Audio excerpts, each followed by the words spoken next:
Welcome to the Mr. Universe Meets podcast in association with the Mansformation Programme. Now, the Mansformation Programme is a 12-week programme for men that want to level up their training, nutrition, lifestyle and mindset so that they can live in a body that looks great, feels great and has unstoppable energy. On this podcast, we're going to be speaking to athletes that have reached the top of their game to understand their mindset, habits and routines and what makes them elite. I want you to take advantage of the lessons they teach and go and smash your own goals. I would love it if you guys would like, share and subscribe and enjoy the podcast.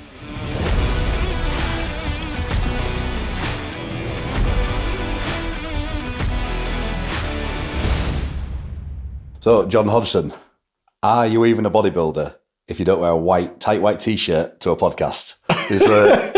It was memo, just right? by chance, wasn't it? There was no memo that come through, so it was like a standard bodybuilder uniform in it. We call it synchronicity. Yeah, absolutely, mate. Synchronized. Absolutely. Before we even started.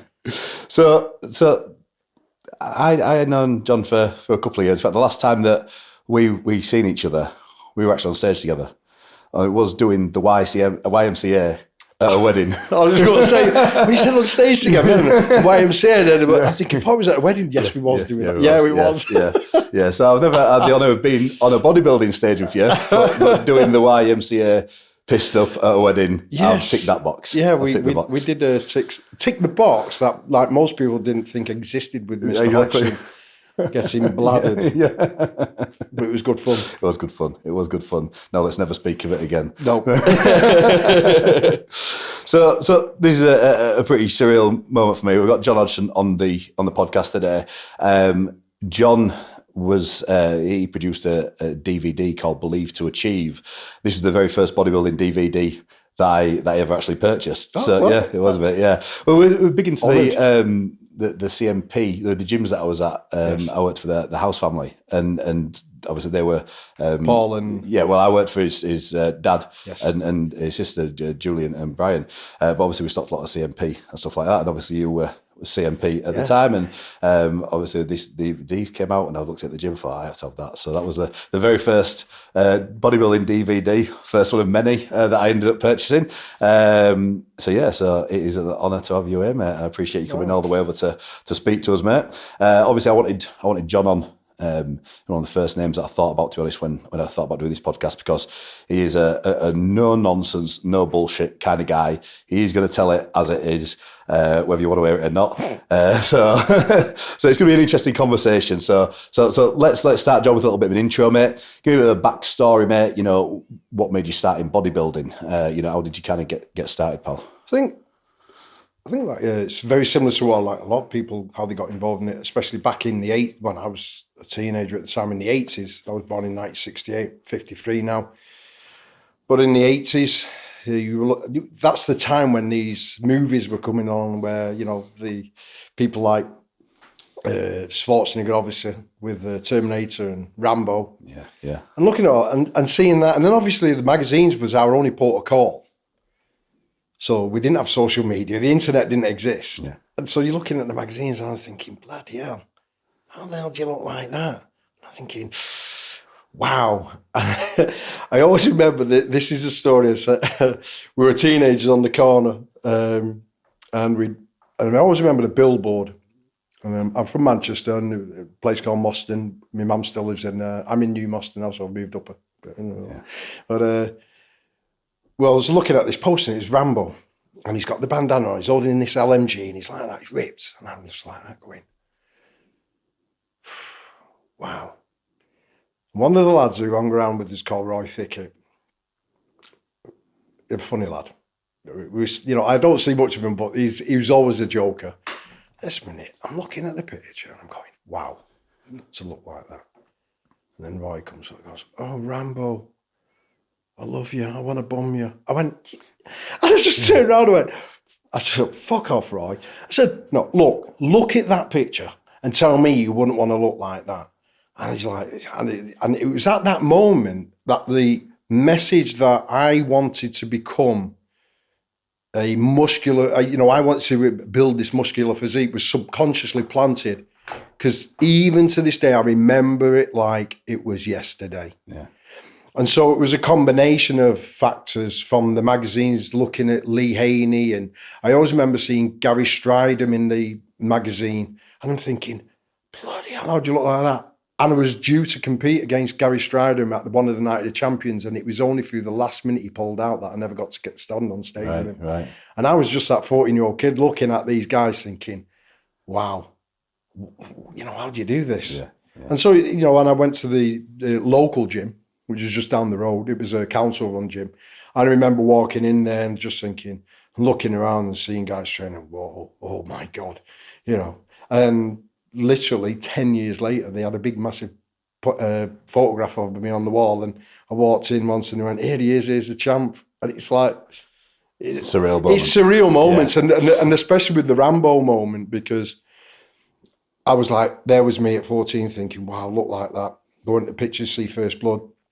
And then after when I won my British titles, my second one, and I was in Tenerife, and the lucky men and all that are going, hey, Rambo. And I'm going, bigger than him. You think, hold on a minute. I've actually become the guy I was thinking, wow, is this possible? Yeah. And so, these are the very surreal moments I've had throughout my career. And I look back and smile and proud and just think, yeah. So how old when you first went into a gym? 14. I was 14, but I didn't know what I was doing. Yeah. Didn't have a clue. Yeah. It was just a case of going in, reading the magazines. I remember getting my first tub of protein powder. And that was from the Weeder shop in Oxford Street. Oxford Street. It used to be opposite the Odeon Cinema. It's all changed now. I remember walking away with my first tub of Tropicana 90 Plus thinking, I'm going to be massive. This is it. I've got the Holy Grail. The first one that I got was, it was Chemical Warfare. It was Die Hard with a Vengeance with Bruce Willis on the front. They got away with that one is beyond me. Yeah. Brilliant. I always remember saying, Kerry, you can't get away with it. You can't do that. We'll worry about it if they call us. And I'm going, Die Hard, would it be brilliant? That Well, it worked on me, mate. I was like, I know. I'll have some of that. I know. If it's good enough for John McClane, it's good enough for me. Funny that. That was quality, that. Great product. So at 14 years old, you walk into a gym, takes on the journey from walking into the gym to actually getting on stage. How did that go? How old were you first got on stage? Well, the first time I competed was in 1993. So... I actually moved to Spain in 91. I was doing a few things. I was right in the Royal Air Force. I was training out there. Was in there for 2.5 years. And I left early because I wanted to become a physical training instructor. But basically, they had me over a barrel if you get me in. When I joined, they said, you can change your trade. Just go in as this. They would be trying to boost the numbers up. And I was always sporty. Always into football, tennis. Play all sports at school. And so I said, right, okay. So there was a group of us out there. We trained together. And we never really fitted in as a group with the military way of life because a lot of them were big drinkers and smokers. And it wasn't long before I realised I can't be taking orders and being told what to do. That's just not... I learned from pretty early on. I thought, no, this isn't what I'm about. I need to be a bit more of a free spirit. I have to be my own boss. But I still, went through the usual channels of trying to find my way over the years. So I was in there, left that, 8 to 9. I was involved in sales games. I was a bit lost at one point. I thought, this is not where I'm about. I need to achieve something. I need to do something. I need something to give me purpose. I haven't got purpose. And I always loved training. And went to Spain and I started training properly out there. I was in a gym called Nuevo Estilo in Fuengirola. I lived on the Costa del Sol for a year. And it was there that I actually started training properly. And it wasn't long after that I thought, you know what? Yeah, I wouldn't mind giving this a go possibly. But at the time, there was 2 guys that run it. Carlos was a doctor who worked there, who co-owned it, and Paco Muller, who was the Spanish lightweight champion. And they said, you should compete. And I thought, no, not ready. But they saw something before me. Yeah. And then after coming back, after being out there for a year, I then joined, it was called Busybody's Gym. It was owned by a guy called Paul Heatley. And obviously I was training, giving it everything I've got. And I just said, I'm going to compete. And I was introduced to Kerry Kayes at the time, he said, "Oh, come around and see this guy. He'll give you some pointers." And not to my face, but behind. But when he had a look at me, he sort of went, He said, "You're a very heavy squatter. You're quite blocky." It was truthful, and then not behind me back, but to Paul, he sort of like he was saying, "Look, Paul, what have you brought this guy for?" He said, "Are you having a laugh?" I said, "He's like a powerlifter. He ain't a bodybuilder." So Paul didn't tell me this. So I was sat down with Kerry at the time, and Kerry turned around and said, "Listen, you're doing this, this, and this." I said, "Yeah." He said, "But I suggest don't do this, do this. Off you go." Okay. And off I went. Cracked on with it. No mobile phones, no texting. You know what I mean? It was just literally cracked on with it. And then that was in the beginning, well, around 93. And then months later, I went back to see him and he couldn't believe the transformation and was like, "What the hell?" And he turned around. I went, "Well, what have you done?" He said, I said, "Well, you told me to just do this and get on with it." And that was it. Just got on with it. And then I knuckled down and just started dieting down for the competition, and things started to change. And he just went, I can't believe the transformation. So was it Kerry that helped you along the way initially? Yeah, there was these little points. It wasn't like a continuous, like where I actually picked up what I needed to do pretty quick. Yeah. But what Kerry did, installing me with the values of understanding the basic principles, and they have always stuck by with me even to this day. And I then went and learnt my own trade and learnt my own body and got to feel as to what I had to do. And that year in 93, then I won my first shows. I did 4 shows. I did Latham's UK First Timers qualifier, won the UK overall. I went in as an under 80 kilo, and my first show was actually in Pudsey in Leeds. Yeah. And I made it my personal goal to go there with a view to saying, I'm going to make people sit up and go, "Who is this kid?"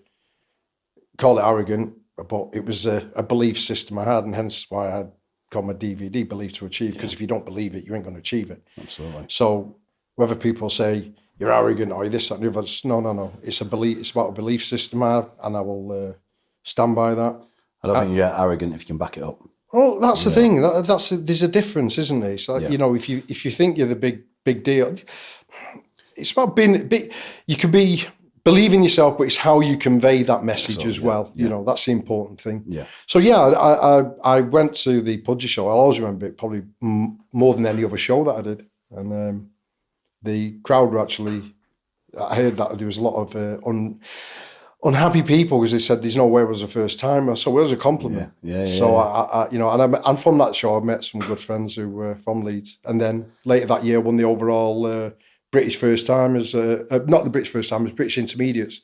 Okay. So in the UK BFF, which was then the EFBB, they used to have the British Championships and the British Twos. So in the British Twos Championships would be your juniors, seniors, and the intermediates, and obviously then they eventually clumped that up. And then I won that at the age of 24/25. That's when I competed in the first year. So that was the first year. And it was only a couple of years later you won the British middleweight. Well, the British middleweight title, I entered the British middleweights the following year because that allowed me a qualification into that, and I came 4th. So that brought me down with a bump because I thought, I'm going to win everything. No, And then 95, I won the middleweight title. Yeah. And then in 1999, after a couple of attempts at light heavies, one year I shouldn't have competed because I ended up with pretty bad head injuries after a bad incident on the door. The night that Princess Diana got killed, actually, I always remember it, and I was on the door and ended up getting stabbed and bottled quite extensively in the head. But, yeah, lucky I didn't get it here or here. It was just one of them occasions. And then 98, I did the light heavies again when Grant Thomas won it for phenomenal physique. And I just then in 99, they changed it. They said instead of the overall winner getting the pro card, they said we're going to do what they do in America and we'll give the weight class winners. So I purposely decided to say, I'm coming down as a middleweight. And that was tough. Oh, very tough, very tough. So what was your normal stage weight before that? Well, I was ready to hit the stage for the British Championships at about 13.2, and I walked on stage at 12.7, 12.8. Wow. I had to get £10 off. When there's nothing left. There was no, well, you know my condition. And I always remember 4 weeks out from that show, Mike Sheridan, God rest his soul. He came along to a seminar that me and Kerry were doing, and when I stripped off at the end, he turned around to Kerry and said, "How's John going to make the weight?" He said, "He's got £10 to lose." He said, "There's nothing on him." He said, it's John you're talking about. He said, "He'll cut a fucking arm off if he has to." And he just turned out to his mates, and Mike said to his friends at the time, "Don't ever tell me I'm in condition. That's nothing like that." And so whatever it did, it spurred Mike on, because like he did the light heavies that year. He won his class and I won the middleweight. So, and we both got our pro card that year. Having to go down from when you're already, peeled Yeah. at that weight and having to drop another, £9-10 Yeah. off, and realising you could actually do that, did that kind of spur you on to reach them? Obviously, like I say, you were known as Mr. Condition. You were always in unbelievable condition. Was that something that kind of spurred you on to know that you could reach places that other people probably can't go to, or did you already kind of know you could get to there? Yeah. But Kerry actually said something that stuck to me. And he said, and he went, "John, I've had all the American guys over. You name it, I've had them all." He said, "All the Mr. Olympias." He said, "But none, and I mean none." And I would say bar Dorian, obviously. But he went, "None of them are like you. You're ruthless. You're like a machine, a robot." He said, "I've never seen anybody like you. Every day I would be going, when I was working, put Tupperware, everything was weighed out to the nth degree, day in, day out, off season." He just went, "You're ruthless." So I knew then, I mean, for me, it was like I had to give all or nothing, because I wasn't genetically gifted. I trained really hard. I had to give it everything I got. But I loved bodybuilding. I loved it, and I wanted it so bad. If you want something as bad as you want to breathe, trust me, you'll do it. You'll find a way. And that's what it was. It was just literally, I knew what I had to do. I saw people like Gary Shelmody, but Ian Atkinson, who was a middleweight winner in 92 and I think 80, late 80s. Again, great condition. So I knew straight away I was under no illusion. And this is the problem that you get faced with a lot of today. People are disillusioned half the time. You know what I mean? They see something that isn't there. And so I knew what real condition was. No matter what, I'll dig in. I will push harder. I would push harder than anybody else out there, because I knew what I wanted to look like. It's just something in the mind. Yeah. It wasn't an issue. It was not even up for grabs. I mean, if I didn't actually, sometimes where I didn't hit my peak, people say, "You're in great shape." I go, "No, I'm not. No, there's still more there." Where does that come from then? That sort of level of, really wanting more and expecting more from yourself, more than what, so most people would be happy with where you're at, and you're like, nah. Because I wanted to be the champion. I wanted to be the best. I wanted to, and not only that, it was like, I'm competing with myself. I know if there's more to give. I know if there's more I can get off. So you can get your praise off somebody else and some people, but ultimately it's that being totally honest and truthful with yourself. And that's the hardest thing most people have a problem with. Yeah. It's, you're faced with you every day across in that mirror. And that was also one thing that I took when I was competing. Like, if I went on stage and I was beaten by somebody that was better than me, but I knew I'd done everything, then I was kind of cool with that. You got to be. There's nothing else that I could do.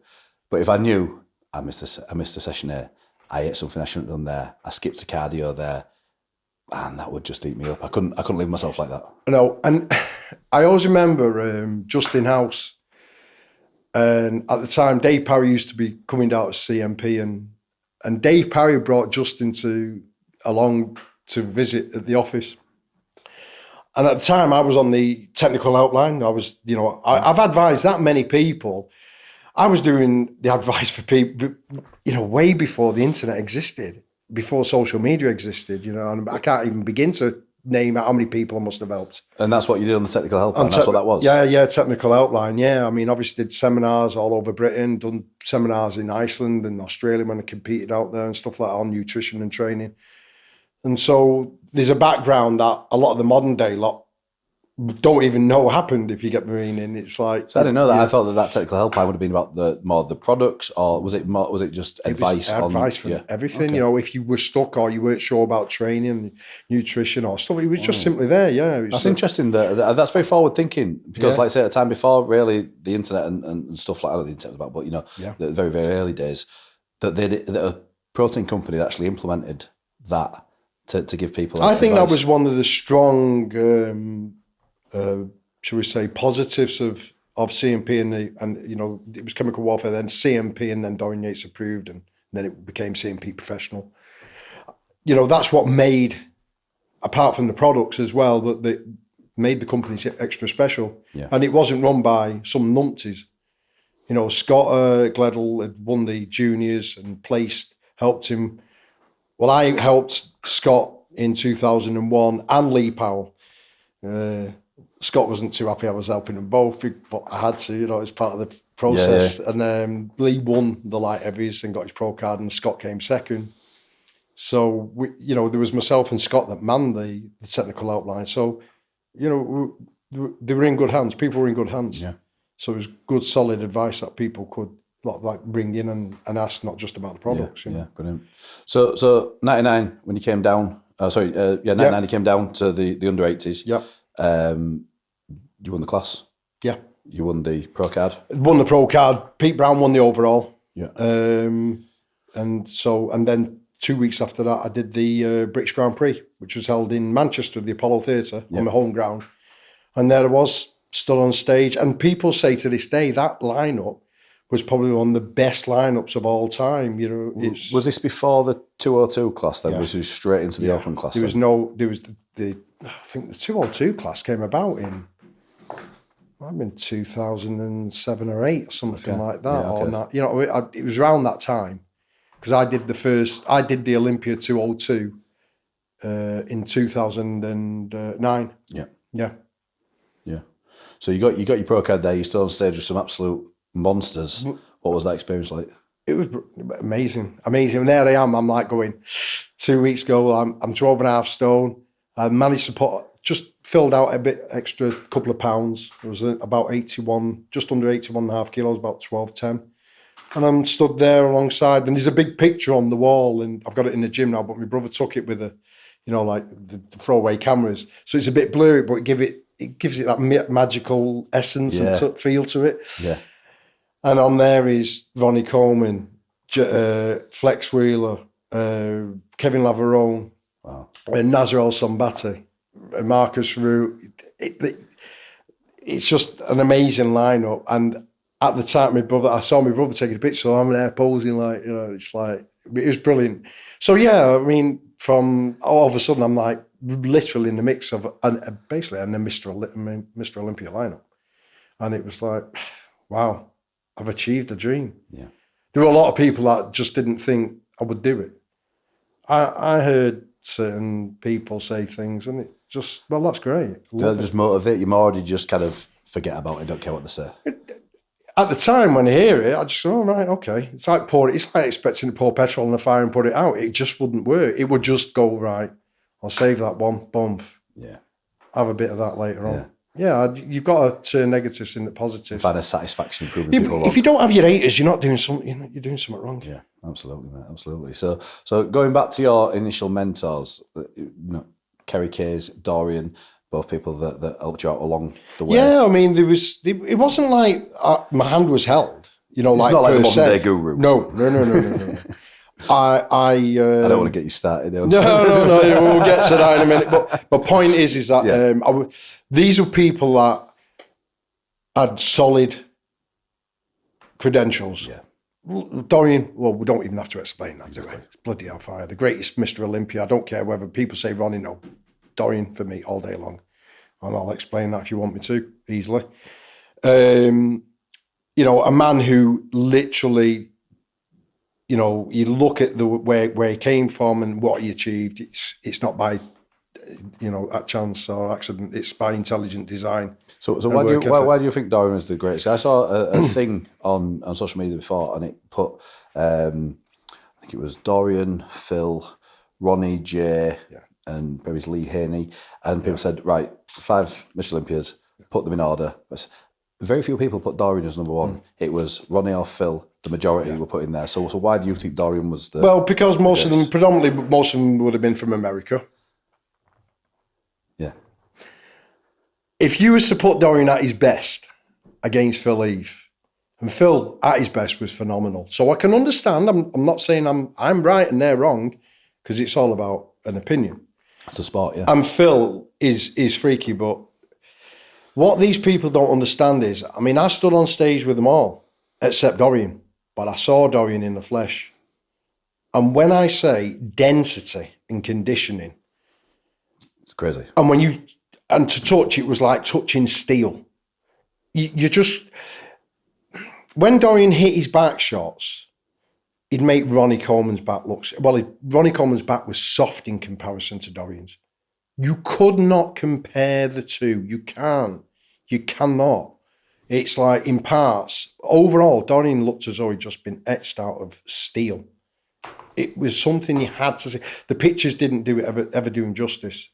And that was the one thing. I always remember Peter McGough, he was sadly passed on. And we discussed that, and it was hard to explain that. That look was just steel.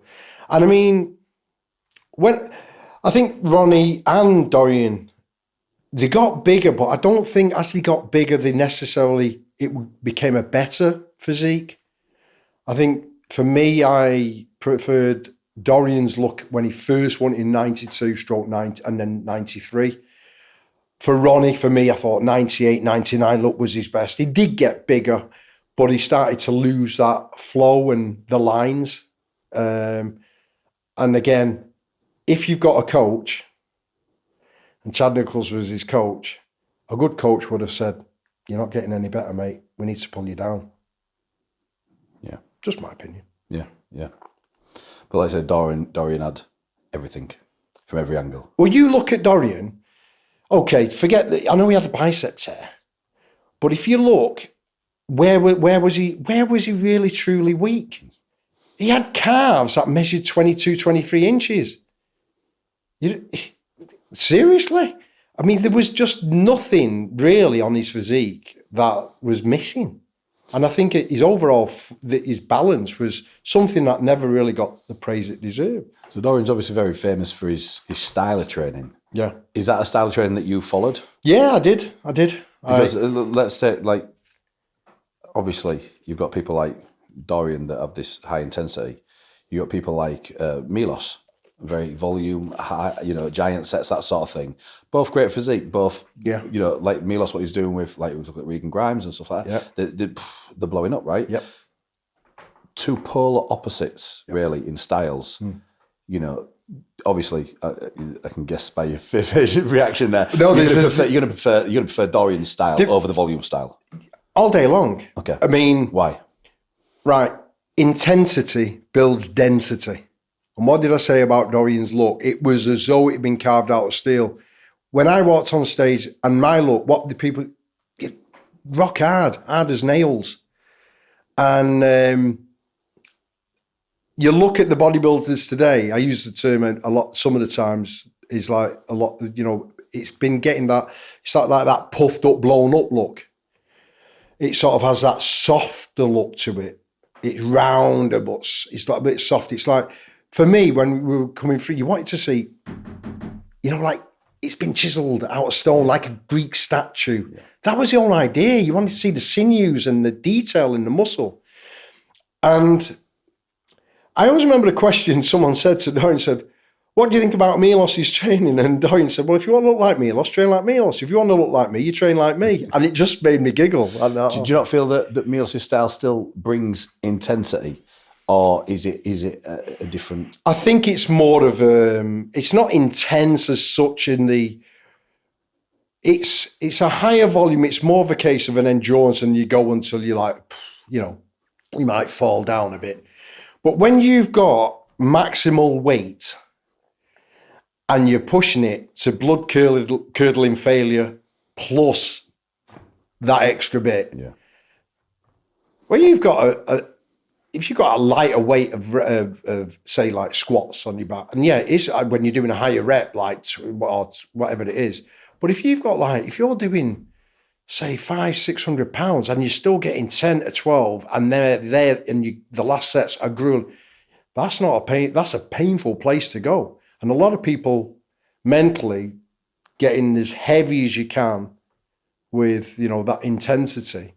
It's for a certain mindset, that I would say. Yeah. I'm not saying that there are different training styles that don't build great physiques, but I think there's a certain look to the muscle that gets attained through a certain way of training. How long can you do Dorian style for, realistically, though? You've got to periodize it. Yeah. So it's not, you can't go in and then be doing that day in, day out, week in, week out, month in, month out for the year. You've got to, I would say it was a case of you give everything you've got for about 6 weeks. Yeah. And then you have a pullback period. And so, for just give an example of it, you said, like, let's say you went hell for leather someone went hell for leather for 4 weeks, then you could pull back for a couple of weeks, or 2 or 3 weeks, where you might slightly lighten the load, hit failure, but don't do any force or negative reps, and then you go back. Because I'm sure that I don't know if you read or heard somewhere that Dorian didn't really periodise it. He just went in there all the time and smashed the ass out of it. I don't think that was the case. No. I think he definitely periodised it. It wasn't that he trained like that from, the get-go. Because if you look, one of the books, the best books for bodybuilding was Warrior Story by Dorian. I think it's a fantastic, brilliant book. I recommend that to anyone. And it lays out, how he used to train. And initially, he used to do 2 working sets. So it's not that that's the only way to train. The golden rule I say to people is that when you do train, just give it everything you've got. Yeah. So would you say that people just overcomplicate bodybuilding? Of course they do. Listen, bodybuilding you can write out on an A4 sheet of paper, both sides at the best. You go in, you train hard. If it doesn't challenge you, it doesn't change you. That's one of the old mantras, okay? And over time, you either increase the reps slightly or you increase the weight slightly. And it's a phrase known as progressive resistance. So if you're doing the same things, same weight, same reps, you're going to stay the same. But you don't. Over time, you eventually increase the workload. Thus, the message that you are sending, the body has to adapt to that. Outside of the gym, you've simply got to make sure that the right nutrition is being, shall we say, introduced on a daily basis. It's not like taking a football and going out for a kickabout and then coming back. It's an ongoing, arduous process. It's a day in, day out, month in, week in, month out, the whole lot. So you're week in, week out, month in, month out, and year in, year out. If you want to really, truly be, the best you can be, you've got to commit to the cause. Absolutely, yeah. You've got to be fully immersed in it. You've got to go, especially if you want to go to the top, you've got to be fully immersed in it, because it is a 24/7 sport or lifestyle, if you like. Well, that's why your number ones were like they are. Your Dorian's was ruthless. It's like I said, he had all his eggs in one basket. Then Ronnie, when he finally got to realise, his true potential, he started coming through, but he was serious. Jay Cutler. You'll always find the ones that are at the top are very, very, they're there. They're doing what you're supposed to do. That's why you're at the top. Yeah. So for me, it was like, well, I realised that for me to be the best I can be, I can't hold back. I'm not in a position to not give. And like you said earlier, if I didn't, then it's me who's held it. I've got to hold myself accountable to that. And I don't want to do that. Yeah. I think something that, obviously consistency is the absolute key. That's the key word. Day in, day out. It's consistency. But patience as well. Yeah. Because we seem to be in a era where everybody wants everything yesterday. Well, this is an old saying, perseverance and determination is omnipotent. So it's all powerful. And it's being consistent, persistent, determined, it's patience, it's a number of these factors. And that's what's good about bodybuilding. Because anybody who's really fully immersed themselves into bodybuilding fully will have the traits that any employer would want from an employee. I think I did my first show at 18, and obviously going through that, I think I was 17 years old, I was going through that first diet process. And I remember doing it. It was the NABA Mr. England Junior, class of 2001, and I was the only one on stage, so I won by default. But it wasn't about really the result or anything. It was the process that I went through. Yeah. And I remember coming home, and even as like just turned 18, thinking, if I can do that, I can literally do anything I want. Because at a time when our mates were, we just turned 18, everyone was going on the piss, and do you know what I mean? Everyone would be out with the mates and whatever. I was disciplined enough to knuckle down, do what I needed to do for 16 weeks or whatever it was that I did it for. And I just thought, wow, it's a case of you get in what you put out. If you set yourself a goal, set yourself your targets, what you need to hit and achieve, and your daily actions, you get the result you want. Of course you and that's something that a lesson that I've taken from bodybuilding. Like I say, you just apply that into life and into business and whatever it is. So definitely so many lessons that bodybuilding teaches that you can apply in other areas as well. I think a lot of people, we've all been guilty at times ourselves as of late, but if you look at the true essence of bodybuilding and building a good physique, it encompasses so many factors that are positives. Yeah. If you look at, when you look at anybody who weight trains and wants to improve the way they look, whether they want to compete or not, it's only a positive. If it was down to me, I'd be saying to people, everybody should be lifting weight, doing some form of weights at least 2 times a week. It'll improve your life no end. And even studies were done with 90-year-olds where they were introduced weight training, and they actually ended up not having to use walking frames and stuff like that. It had enhanced bone strength. There were so many positives for the, a lifestyle of lifting weights and movement. And I think if you look outside of the remit of just the fitness industry, if you'd have far less people falling ill and going to the doctors and in the hospital if they incorporated a healthy lifestyle. And that's where I'm at now. I mean, I'm 53, retired from it all. I was that 14-year-old kid looking at the posters, the magazines, won the titles. I competed at highest levels all over the world. I did the Mr. Olympia 202 class, competed with every Mr. Olympia up until I retired throughout my career. So I mixed it with the very best, came out the other side. And, now I'm 53, fit, healthy, and El Natural. Yeah. No TRT. Well, I was just when you came into the studio today, the first thing you did was pull out your Tupperware box and you had your rice and like the turkey pate and some. It was turkey mince basically, like turkey breast, and I made it into a burger. Sorry, and with broccoli. And that's still out. So I mean, obviously, look at you. Still how you eat. Do you know what I mean? You're still in incredible condition. Like I say, you've just been on holiday now, and I saw your holiday pictures on Instagram. You're looking like you could just walk on a bodybuilding stage like that if you wanted to. I won't go that far, but I mean, I'm the 50s, mate. I mean, the only guy who can go on an all-inclusive holiday, have as much to eat and drink, and lose 3 pounds. Yeah. And it's like, I just can't sit still on the beach. On the beach, I just can't lie there next to the pool. I'm moving around. Yeah. But I just set myself a bit of a goal. I went, I've got 4 or 5 weeks. I'm going to knuckle down and just pull it in a little bit, and just get a little bit more leaner. Yeah. And then all I did was apply the basics, tighten up my food that bit more, and just introduce a bit more cardio. Yeah. You never struggle with nutrition. You never struggle with being on a quote unquote, healthy eating sort of. Well, when people use the word diet, and it sounds, it's a term that really sounds painful, but really, for me, your nutrition. And I know when I've sort of like wandered a little bit out, and my little bit out is not really that much. And I feel, I feel a little bit, I just like to fuel the body properly because I'll function and operate better. I just do. I mean, you know, it's all right, McDonald's no, I have no interest in that at all whatsoever. It just does not appeal to me. It just makes me, at the time, that was nice. And then 10 minutes later, I'm going, oh, for goodness. You're not really a fan of cheat meals then, so to speak, or these, dirty cheats or whatever they're called, you know what I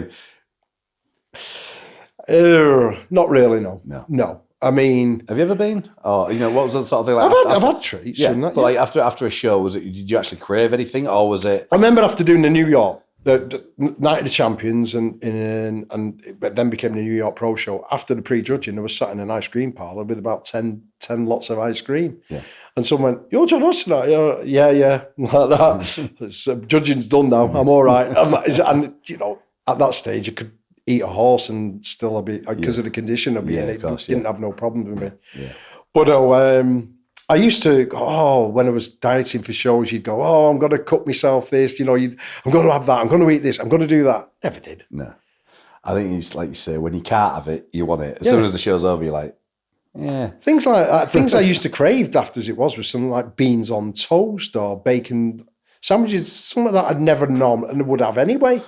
When the show was over, I'm like, I can't bother. I used to know when I was deep into the diet, when I used to look at like the protein flapjacks in the gym, think, God, they look incredible. So I'm off the diet now, right?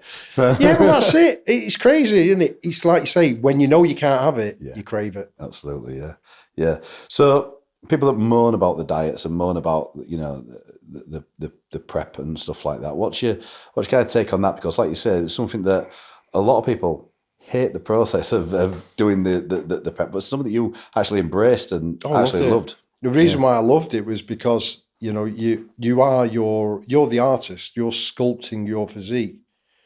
Your chisel and hammer is the tools of the weights, your weight training, your cardio, applying the nutrition, making the adjustments, and you're slowly chipping away. And there was an advert that we did with CMP, which was. It had a picture of me when I first started out, and over the course of 10 weeks, and the change was like, boom, boom. And, when you're seeing it unravel before your eyes, and then you're seeing people going, bloody hell. It's to me, if that doesn't spur you on and give you the impetus to want to fulfill the look that you're out to achieve, then nothing will. Yeah. And to go back to your original point that you addressed there, I actually stated on camera, and I said, if you're one of these people that bitch and whinge and moan about it's tough on me diet and all this, that and the other, think of it like this. There are people, millions, billions, who literally are struggling every day to try and find food and put food in front of them. If you're one of them people and you can't relate to what they're going through, and you carry on moaning like that, you need to give yourself a slap. Because you can pull the plug anytime you want. No one's forcing you to do this. No one's holding a gun to your head and saying, you better do this or I'm going to shoot you. So if you're one of these people that are going to bitch and moan and cry, trust me, I'll be the first one to say, shut the fuck up. That is something, mate, that a mindset frame that I had to do myself sometimes. Obviously, you get hungry, you get tired. And I just think, do you know what? There's people, like you say, they might get one meal a day, they might get one meal a week.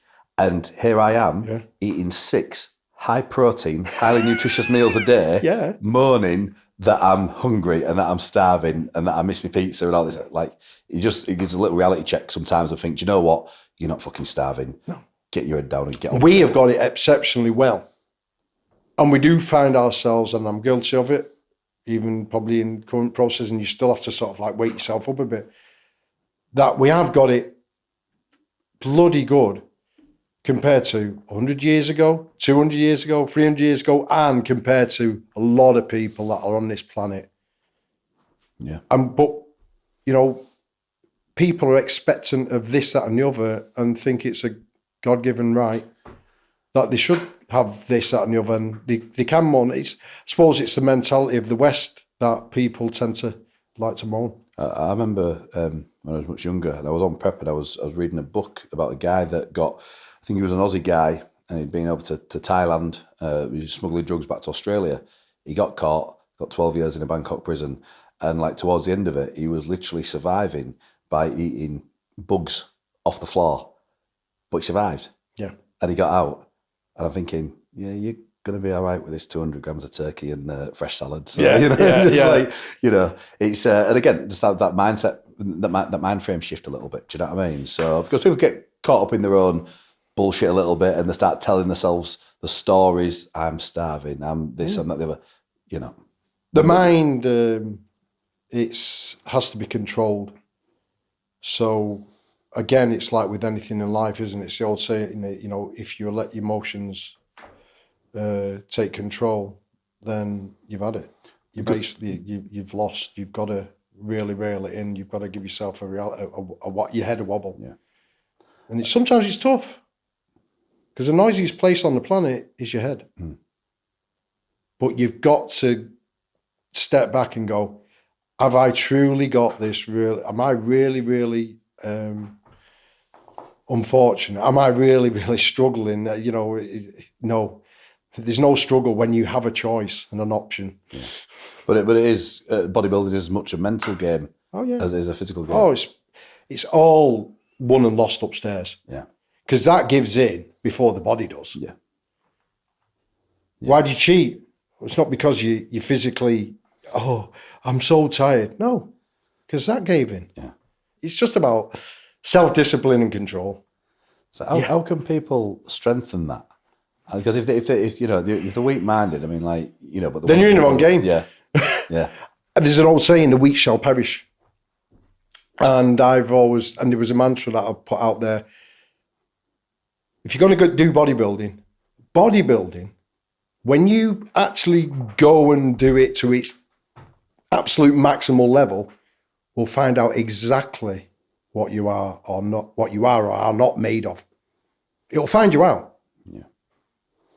But don't be ashamed if you fail, because it's a bloody big ask. Yeah. That's why a lot of the guys couldn't meet and match Dorian, because they couldn't push themselves to get to that kind of conditioning. And that's the elite in the world that couldn't match him. Exactly. So some of them look great, but they still could have probably looked better. You look at the condition of a lot of the guys today. Yeah, they're good. Can they be better? Yeah. Do I look at them and go, am I really, I look at some physiques and go, there's another £10 to get off you. Like, people go, the average person, what?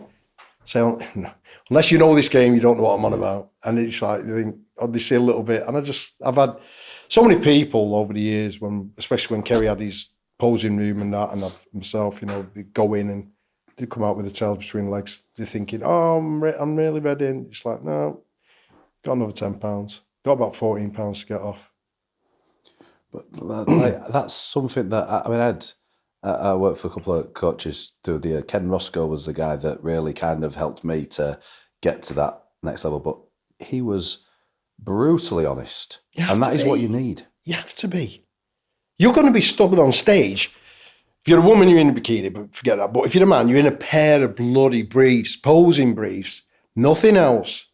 And you've got nowhere to hide. And the most horrible people and critical people are sat right in front of you. Not the judges.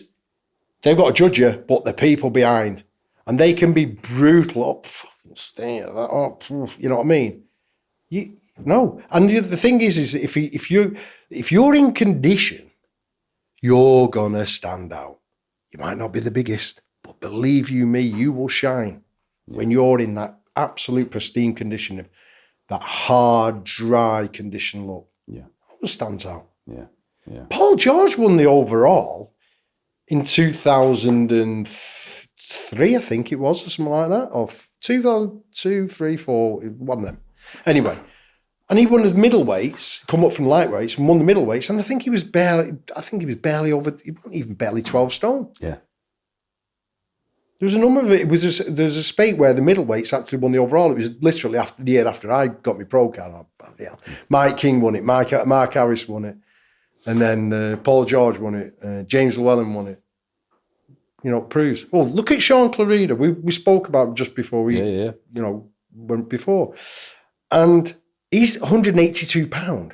Came second in the 212 and then decided to do an open show back end of last year.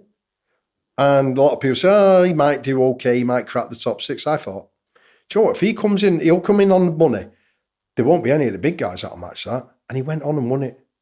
And it did not surprise me one bit. So it proves that the judges can actually do the right thing, and it's not just mass. No. Well, like you said, I think it's going a little bit of a different way now, isn't it? Like I say, that classic look is definitely, I think it's probably the fastest growing, and it seems to be, some fantastic physiques coming out of that at the moment. And that's, like I say, it's kind of gone full circle now, and it's coming back to what, that aesthetic sort of look that people want to see. Yeah, I mean, when I look back, when I look at the physiques that I enjoyed when I was first sort of like looking at bodybuilding, going, wow, Lee Haney, tight waist, flared out, Lee Labrada, you had Rich Gaspar, we had physiques that you went, wow. Not, ugh. And when we as bodybuilders start going, well, what do you think what do you think most people are doing? Oh, bloody hell. You know what I mean? I'm not, the modern open class bodybuilding look today just does not appeal to me one little bit. There are very few that I look at and go, wow. I think the one, and I've said it, and I did a podcast with him, was Sasarati. Yeah. What a great physique. And I thought, you know what? That's more like the bodybuilding should be. Polished, clean, it balanced, it flowed, it was deep lines, deep cuts. And I think with the classic class now, it's putting the heat on the open class a bit now. I think, like you say, more people are being more swayed over to that and looking at the classic class and going, saying, this is what bodybuilding's about. But really, we shouldn't have a classic class and open class. You haven't got a class physique, or you haven't. Yeah. I'd love to say, listen, put it all out there and forget just the amount of muscle that's in front of you. Who's got the best overall shape? Who's got the beautiful lines, that conditioning, the hardness, the balance from front to back?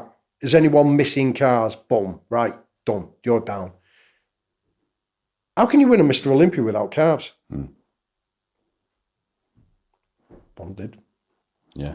Great physique. He had a good overall physique, but no calves. If you're at the top, you've got to have the best of everything, in my opinion. So yeah, to be classed as Mr. Olympia. Yeah, without a doubt.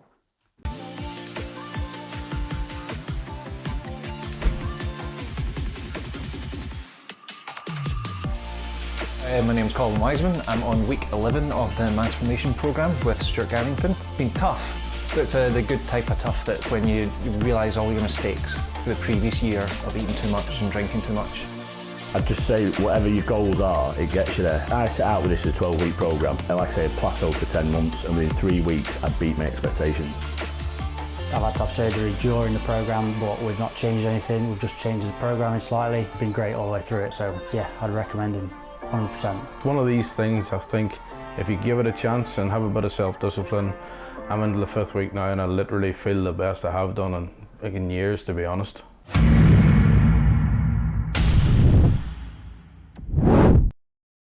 So, let's go back to your Mr. Olympia appearance, mate. So, 2009, you got there. What was that like, mate? That must have been. Was it again?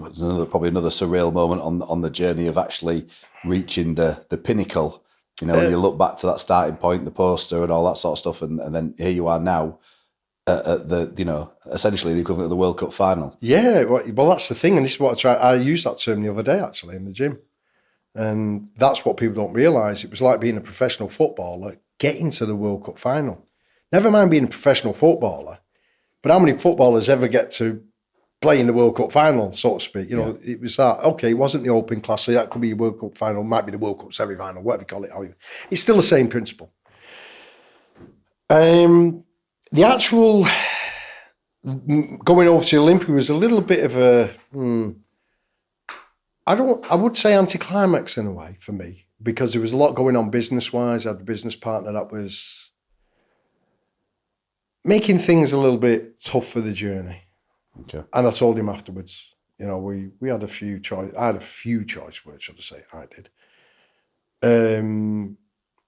But when I got there, when I qualified, that was at the Florida Tampa Bay show, and at the time, when I was prepping, well, go back, when I first started to prep for that, I gave myself 12 weeks.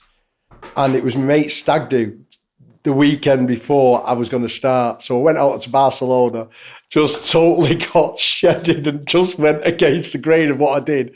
And I thought, well, you know, I'm off season. I'm just going to have a blowout. And then I started my prep when I got back. And that's like, not really what you do. And I thought, and the way it turned out pretty well. I went, probably could have got away with a bit more than I realised. Yeah. But, you know, that was just to go against a bit of the grain of what we're saying. It was just one of them times where I thought, it'll go out. So I knuckled down and got myself in, really good shape. But I was about 4 weeks out. And at the time, my business partner did say, he said to me, his words were, "John, you stupid." He said, "You ready? You got 4 weeks to go." I said, "No, I'm not ready." I said, "I got about 2 pounds, I reckon. My condition." Yeah. So he's like, so I went and at the time I said, good friends with Neil Hill. And then I said, "Neil," "I'm going to come. Do you mind if I come and see you?" I said, "Just want you to cast your eye with me and tell me what you think." So I've got my idea what I think, but I want to see what you think. So yeah, come down. So I went down, spent the weekend with him, and he just went, "You're in the best shape. If you stepped on stage now," he said, "you'd be in the best shape of anybody." He said, "If you took another £2 off that, that's ridiculous." I went, so all I needed to wear. It was confirmed where I need to be. So then I said to Neil, "Neil, I'll just keep in touch. Help guide us in, because sometimes I can push myself too far and I'll come down even too, you know what I mean? So just help, So kept in touch, and we did. And then I met up with him and Lee Powell in America. And so Lee Powell was doing the same show as me, and we had the best 2 weeks of our lives. If we'd have filmed that 2 weeks, the qualifiers, the Tampa and then the Dallas show, and the shenanigans that were going on, it would have been one of the best ever documentaries in bodybuilding. It was hilarious. You wouldn't have thought. Dave Palumbo interviewed us actually after the Dallas show, and he just turned around and he went, "You're mad, you, aren't you?" "Oh, what?" So he said, "Well, you're laughing and joking and all this, and you're laughing, taking the piss and everything." And I said, "Well, we've done the hard bit. We're here now. Yeah. We've done everything we needed to do, so we're going to enjoy it." And that's what we did. But we had a job to do, but we still applied what we had to apply. But we were so like laughing and joking. I think that helped us. Yeah. Not being uptight like that. Because I'd been that for too long. Well, the last thing you want to be before a show is really stressed out, isn't it? Exactly. You know? Doesn't help. Getting all the cortisol and the aldosterone and all these hormones that will create fluid retention and stuff like that. So the more relaxed and carefree you are, the better. I think that's why a lot of them used to smoke a bit of dope, innit? Yeah. Just like that, and chill out. But that was never my scene. No. But yeah, so we qualified at the Tampa show. Came second to David Henry, who won the 202 class. I think it was the year before, so he was a current. And Dennis James came up to me afterwards, because the last call out at the Dallas show was me and David Henry. And at the time, he was like, as you know, back then it used to be the top 3 would qualify for the Mr. Olympia. So I knew I'd qualified, and I actually backstage broke down and cried and just went, "I've done it. I've actually done it." I've realised a dream. Lee came 3rd. The following week, I came 5th, he came 4th, and it was like, what? And then looking back at that show, I thought it definitely was between me and Lee, but American, the way it was. But we went away and we came back, and both of us did the Olympia that year. I came in 10th, and then Lee came 9th at the Olympia. Is that the only one that you did? I re-qualified for it though in 2011. Yes, that was final shot. The British Grand Prix. Yeah. So in 2011, I did the British Grand Prix, came second to Flex Lewis.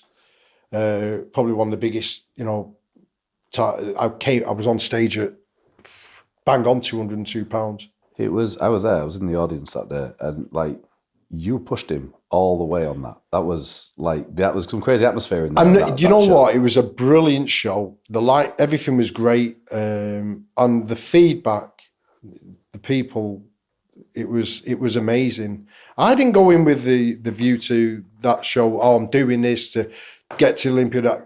Because it was Simon Fan who was funding it, and Neil Hill was involved in it, and James Collier. So I said, you know what, I'm going to do the show. I said, out of support to the lads.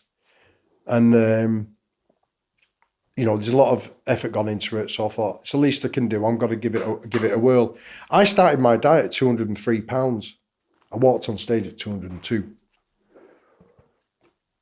So, yeah, it was a good prep. I went in with the view to say, if I'm not going to, and I said to my training partner at the time, I said, I'm not enjoying this, I'm going to pull the plug. I said, I know what I've got to do, and I know how to do it. And so I grew into the show. And, you know, because I'm a great believer of, you know, obviously, you know, with the anabolic side of things, because obviously not natural, you've got to have rest and have periods out. And I did. I always had periods out. And so at the time, Sean Tavernier was training at my gym, which I co-owned. And Sean was walking around at 16, half, 17 stone. He was a big unit. And people looking at me going, you're competing against him? I went, yeah. So don't worry about it. I said, when, you know, let the games begin, we'll see what's what. And so I grew into the show and I started to change. And Sean actually entered that show at something like 13 stone. I walked on stage at 202, 14 and a half stone. And you saw what the condition it was in. So I did something right. Yeah. So why stop there? Because like you say, you were in crazy condition. You went toe-to-toe with Flex Lewis, who was obviously right up there. Do you know, why not go out at the Olympia? I think there was a number of factors going on at the time, in my personal life as well. And there were, but not just that, but running into the show was at a point where I was thinking, am I really enjoying this as much as I should? And I thought, and I was questioning a few things for a number of years.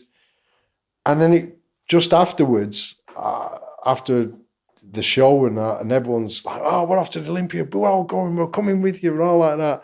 And I was with my mum, I was with my auntie, I was with my very first training partner and my current training partner. There was all of us together.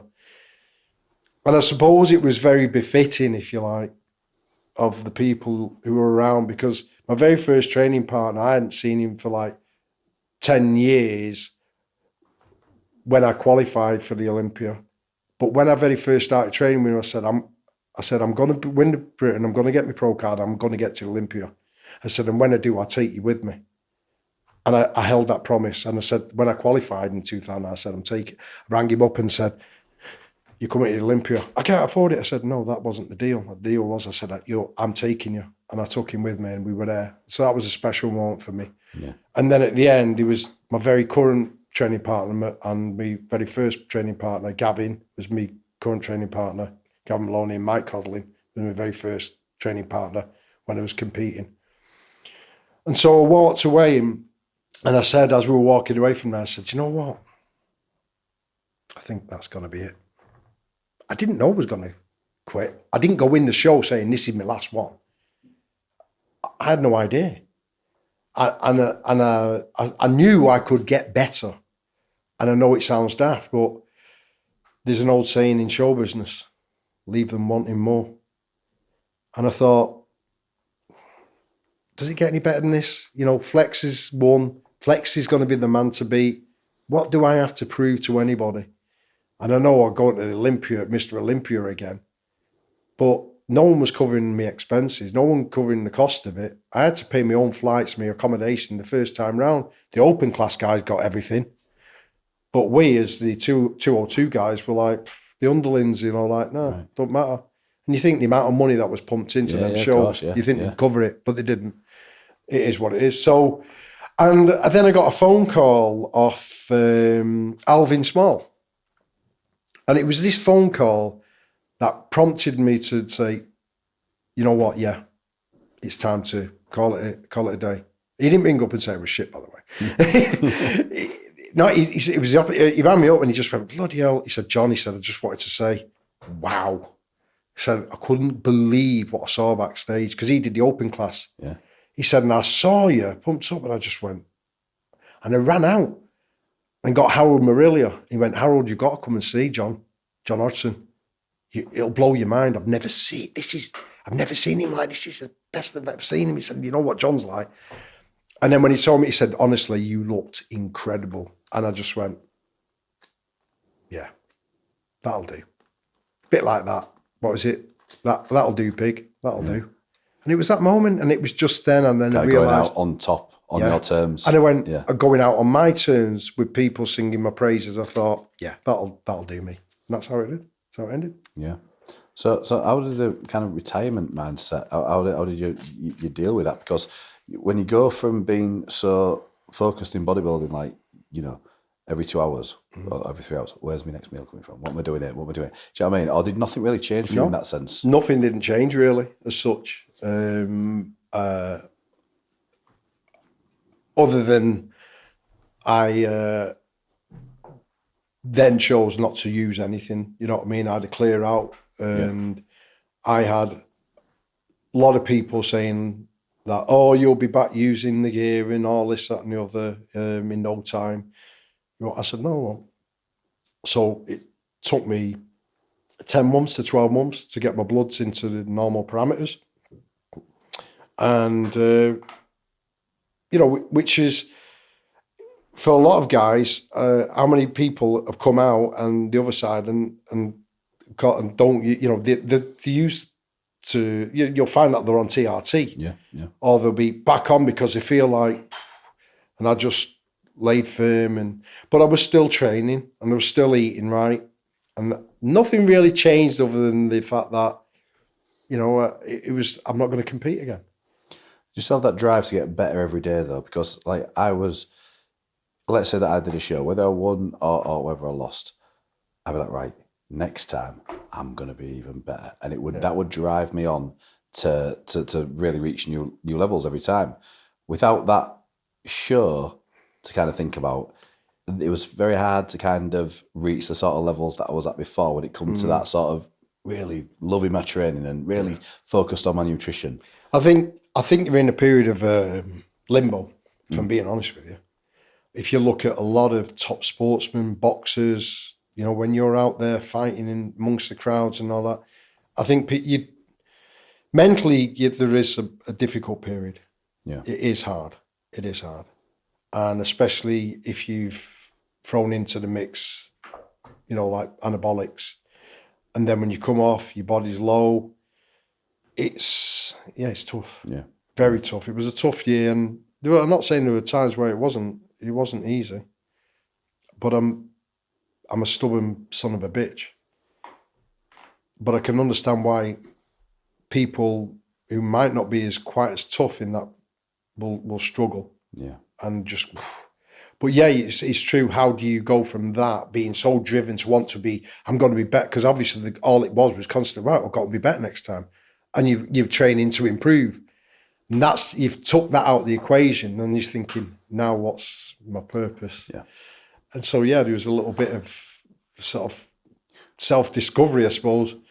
I think as well, like, my identity was so built in to being Stu, the bodybuilder, you know? Yeah. And then when you're not competing, it's like, just Stu now. That's a little bit weird, you know? So, and that's the thing that everyone's got to deal with. It's about reinventing yourself and having that mindset of being acceptance as to where you are and where you're going.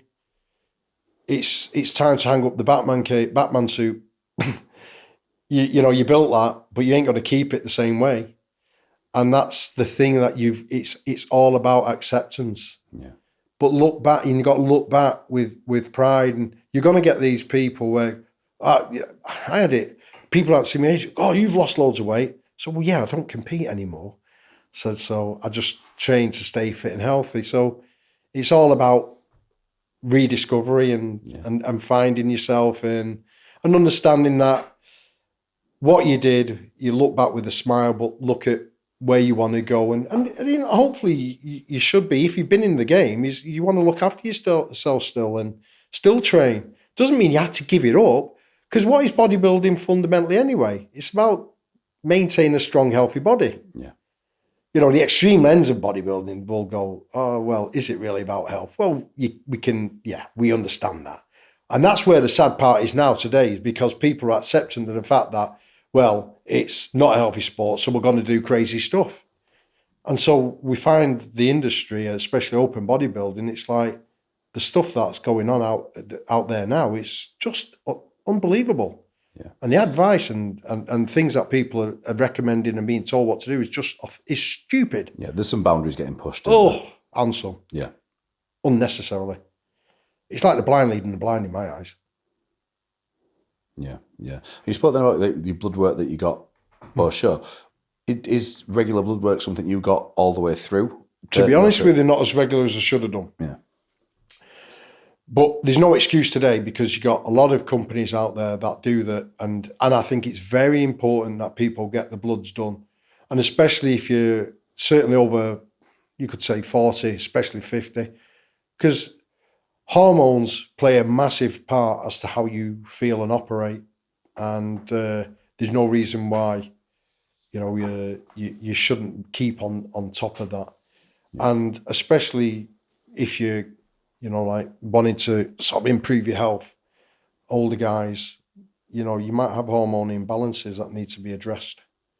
So I will probably get tested at least once, maybe, well, twice, maybe once every year now. Yeah.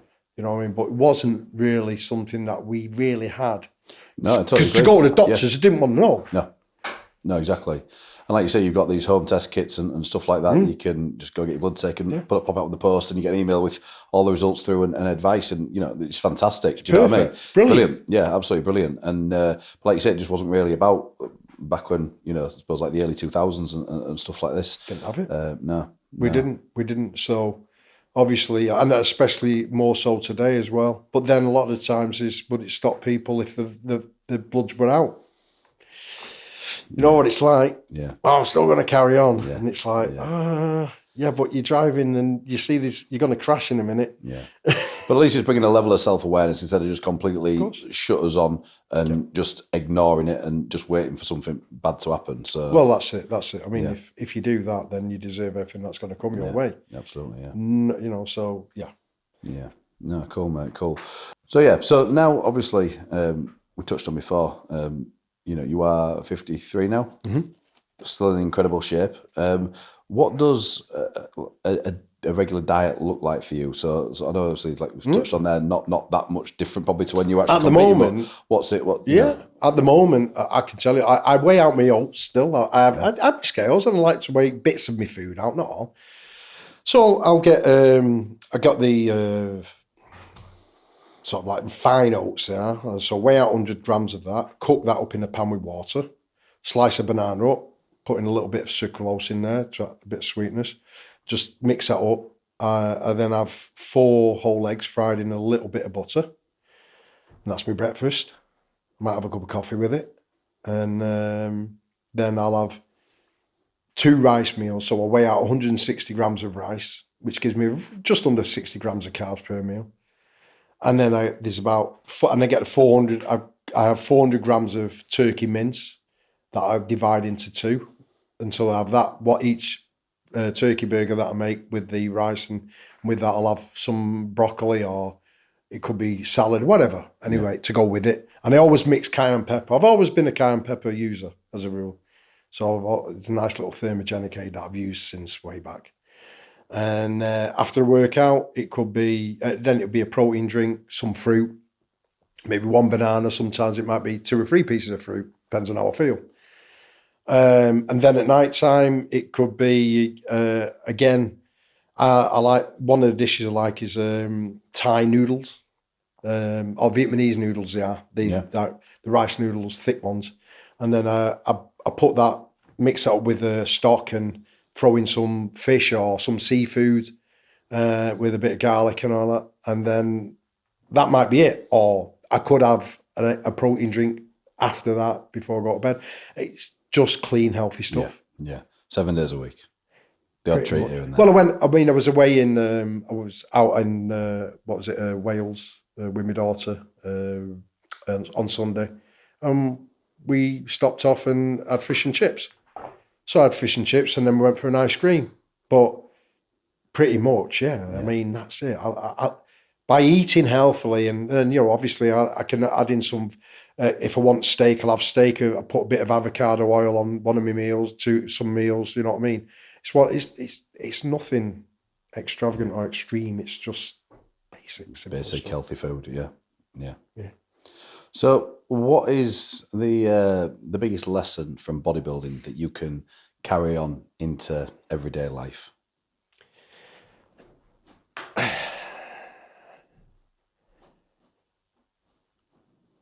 To carry on in everyday life is consistency. Yeah.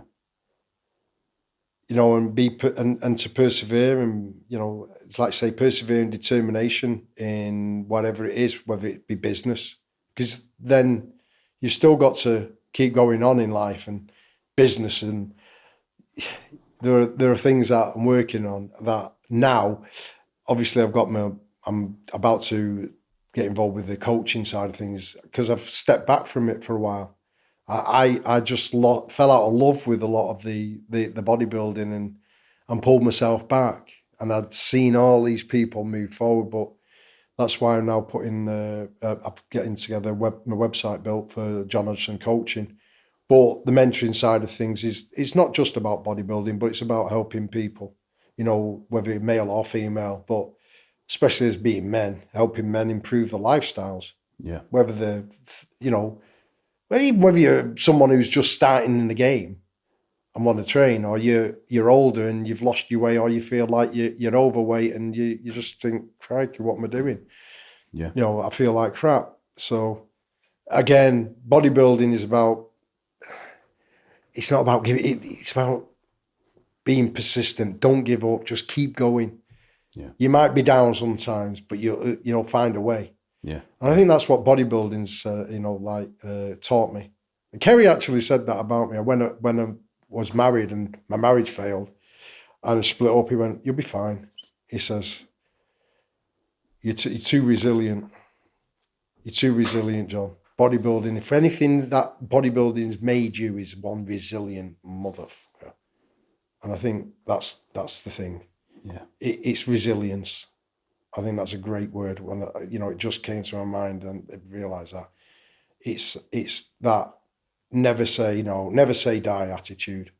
You've got to keep going. Yeah. It ain't over until the fat lady sings, is it? Yeah, that's great, man. That's great. So obviously you touched there on the coaching and stuff that you're doing now.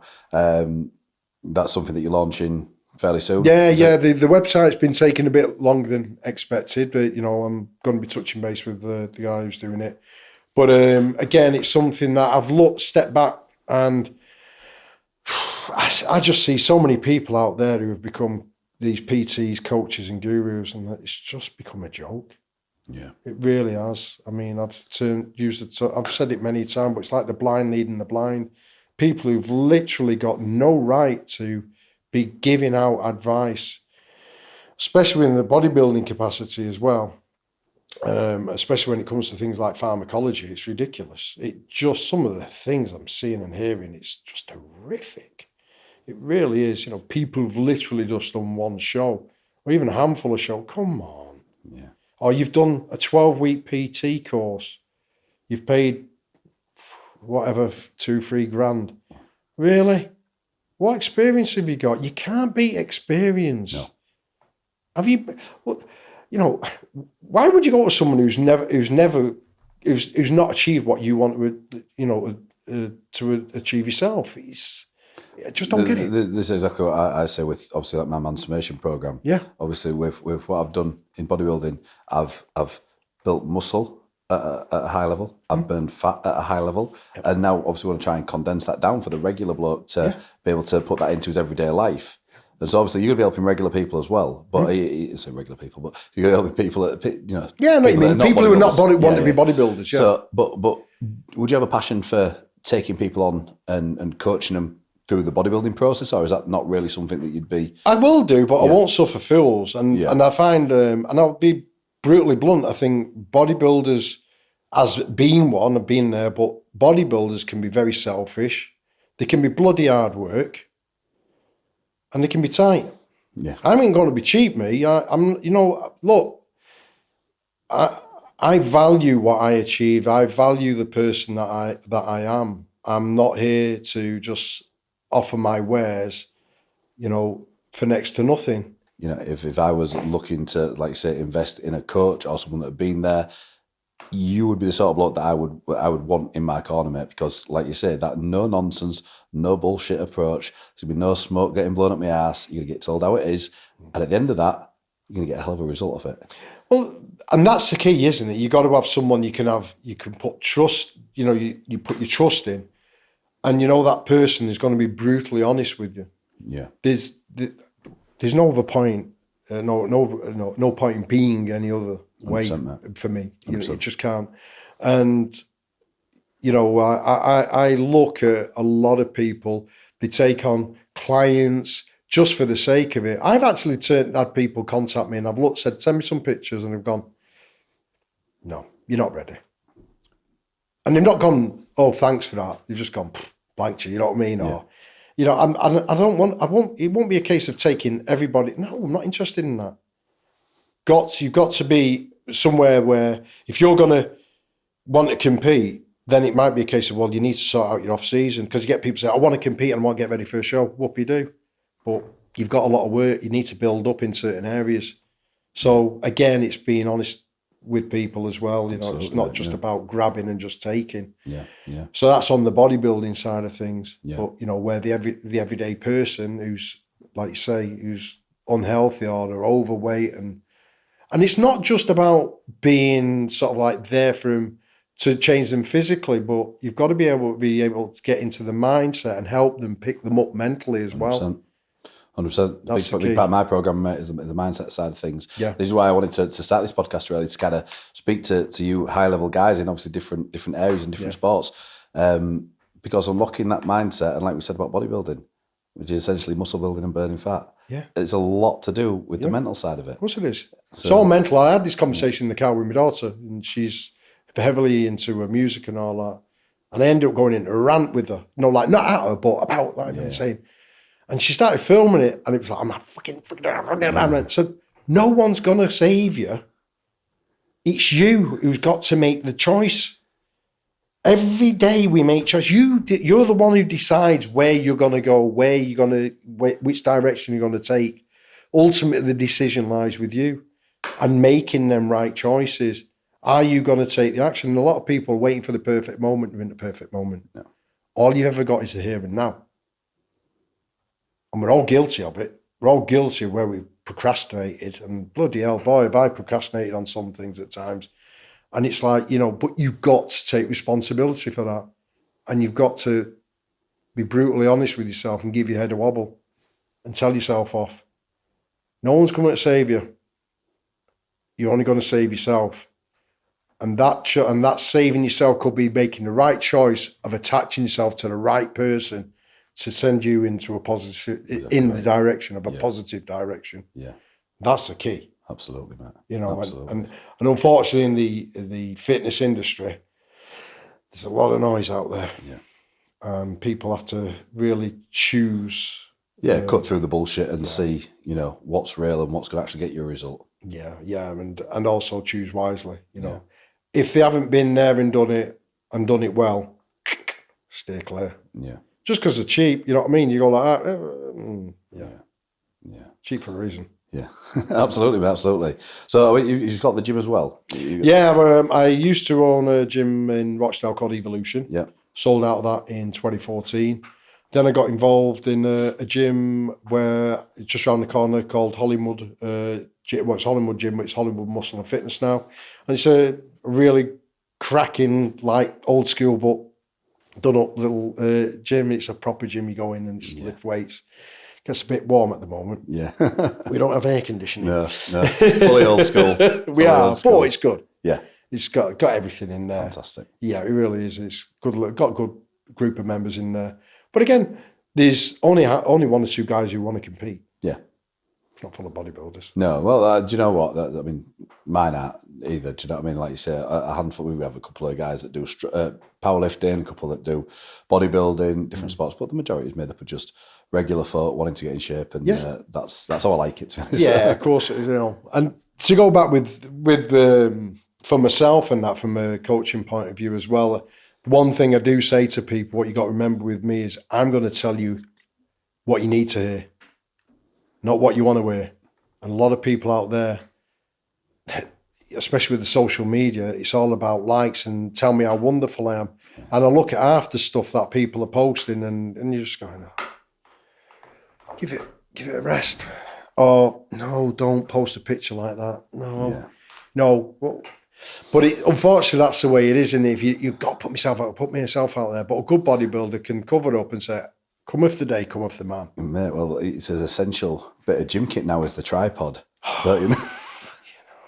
Don't. It's all right getting, the tripod thing. I understand. But I'm like, if you're serious training, maybe get someone to say, look, do you mind just filming? I'm doing a proper set. Do you mind just filming me? Yeah. But yeah, the tripod thing. But it's a really difficult one for me because my daughter's big on social media and she does YouTube and she's been in and out of it and she's up to 400,000 subscribers, but really she should be millions by now. Yeah. And I think she's been in the thick of it, but at times it got the better of her and she's like had to step back a bit. So it's a double-edged sword. Of course, yeah. Positive and negatives, absolutely. Yeah, it really is. Double-edged sword. So again, it's all about that control and being aware of what's going on and where you are. 100%, mate. Sometimes you can lose yourself. 100%, yeah. Well, people do. And that's what it's designed for. It's designed to make you do that. Have you ever did you see that there was a program one day and it was on Netflix? Oh, that social dilemma. Yeah. Even the people that built the platform said we fell victim to it and we were the ones that created it. That's how frightening it is. Yeah. It's like, scary, isn't it? It is. But, if you use it, but Prince said, in it, Prince said, there was a little speech that Prince said, and I came across it the other day, and it's like, don't let it use you. You use it, but don't make sure it doesn't use you. Yeah, these days I try to look at it as business media as opposed to social media. Exactly. And it's there to put my message out because people do live on the phones and people do live on social media. Yeah. So if I can get on there and put my message out about the Transformation Program and how we can help blokes and stuff like this, that's where people are going to see it. Yeah. So, like you say, if you use it right, you can actually impact people in a positive way and, help a lot of people. Yeah. But it's very easy to just get drawn into, looking at cats on skateboards and all this sort of stuff, so. I've learned to sort of like skip through the noise. Yeah, you have to. We've all fell victim. I don't care who you are with the social media at some point. 100%, mate. Over the years. And it is a very nefarious, shall we say, creation in large part. Yeah. But providing you can get round that aspect, it can be a good positive as well. I suppose it's down to how you tune in to your mindset and how your thought processes as well. Your emotions are the ones that that's what gets hijacked. And if your emotions then take over, you've lost yourself and you can get embroiled and make some, I've done it myself. I've gone, I shouldn't have said that. I shouldn't have put that up. You know what I mean? And I've gone, you know what I mean? I'm not a nasty person by any stretch of imagination. You know what I mean? I'm actually quite a caring, loving person, but I do have a fiery side, a passionate side, and you got to learn to go hold that and hold it in and control that, and especially with the way a lot of people are today. But at the same time, I'm not going to, shall we say, silence myself. I'll always speak my truth. Yeah. But, there's that, what it's like out there. It can get very... Absolutely. Ooh. So, you're obviously very glad that you competed when you did before an era of everything being... Yeah. Do you think that would have affected you, knowing that you flicker a screen on it, you can see what the guy that you're up against is looking like because he posts his check-in pictures and stuff like that? I mean, we only heard through the grapevine that such and such is competing and he's competing. He's looking good. That was it. That's all you didn't know. It's like the black and white photos of Dorian when they came out in '93. It was like everyone went, and they were no one had saw them, and yet Paul Dillett was made aware of them, and he went, "Do you want to see him?" And Paul Dillett saw them just before the Olympia and just went, "Oh God."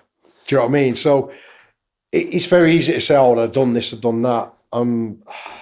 I don't know. I just think, because when I was getting ready for the 2009 Mr. Olympia, there was the forums like the Muscle Talk and all that lot. People saying, "Oh, put some pictures up, put just a bit." I went, "No, not a chance." I said, "It's my head down. I'll give you a little bit of what I'm doing, how I'm getting on, just a little bit. Everything's cool. But apart from that, no." I said, all will be revealed on the day, and the picture will come afterwards. The shadow mentality. Yeah, I mean, so, and that's what was beautiful about Dorian, wasn't it? It wasn't about the glamour and glitz. It was about, I'm getting the job done, the work done. Yous lot, you're all going to be getting worked up, thinking, what's it going to be like? And then he just went back into his shell. I remember. Perfect. I remember. Obviously, because I was like kind of at my peak around like 2012, 2013, so social media was around then. But I never used to post pictures of myself as I'm going through the process. And I remember a guy called Lee Harding, Yeah, remember I did a podcast with Lee. Yeah. So, nice guy like Lee. We had some good battles, me and him. And but it must have been about, I don't know, maybe 6 weeks, 8 weeks out, something like that. And he posted a picture and he was looking insane. Of course, he went to post the picture because he getting the likes, and it looked incredible. I literally saw it before I went to bed, and I could not wait to wake up that next morning and go do cardio. And that motivated the hell out of me, and I think I ended up going on and beating him that year. So, and it's like, you got the likes on the picture, but you've fired up. Yeah. And a butterfly effect. Yeah. Isn't it? Yeah. You do something with the intention of, maybe I'm gonna get likes, and I may it's a bit of fear, dishearten my competitor. Yeah. And you've gone and done the opposite. Yeah. It fired me up like crazy. I'll give you a classic example of a story of half cup full or half empty. And this was 1992. And there was a group of us that all trained at the gym, and we went to see Dorian Yates in seminar a week before his first Mr. Olympia victory in Helsinki. And we all went down. And after the seminar had ended, after he'd posed, we're like, when he come out, we're just, what the hell is this? Oh my God. You could have heard a pin drop. So after it had ended, Pete Cronshaw, one of the lads we were trained alongside, he looked at me and went, "John, what are we playing at? What's all that about?" He said, "What are we wasting our time for?" He said, "Fucking don't know why I'm bothering doing this." And I just went, "You got to be kidding me, mate." I said, "That is exactly what I want to be like. I want that. That's why I want to be a bodybuilder." And it was just the classic moment in my life where you can look at it one way or the other. Yeah. And it was as simple as that, and it catapulted me to want to become the bodybuilder even more. Yeah. And so, like you say, two examples of Absolutely, how things can sort of drive people forward. So last question, mate, as we wrap it up now. What would you do differently? If you go back to the start, 91, going back to the gym for the first time, or training properly for the first time, what would you do differently if you could do it all again? Probably stay natural a bit longer, if I'm being honest with you. Yeah. Yeah, I would. And also knowing fully now about training and nutrition, it would really, is implementing and being even more meticulous on the movements. For me, training is about form, using good form and feeling the weight. And lifting as heavy as you can is great, but if it's at the sacrifice of your form, then it's too heavy. So it's all about training the muscles correctly, implementing the right movements and the exercises and performing them properly. Yeah, finding that balance. Yeah, without a doubt. And so you can train it, because you see a lot of guys doing all these rack pulls with loads of weight on. Just reduce the weight a bit, take it off the rack, bring it down to your knees or a bit below, and move a bit slower. And you'll engage that, especially in the lower back, the lower lumbar, far greater in my opinion. Yeah. So there are certain things and certain movements that you can sort of like be more attentive to detail from. And from the beginning, really, it's just, well, it's hindsight, isn't it, really? It's one of them. The golden rule is master the basics, train right, train hard, give it everything you've got, and just make sure you eat right, make sure your protein, everything's balanced right. That balance is there. It's like a cake being made, and all the ingredients have to be right for the cake to come out perfect. Yeah. And that's all it is. It's just literally, from a bodybuilding point of view, there is a blueprint that you can follow. And then there's sort of like little adjustments along the way that you make. And that's all it is. Perfect.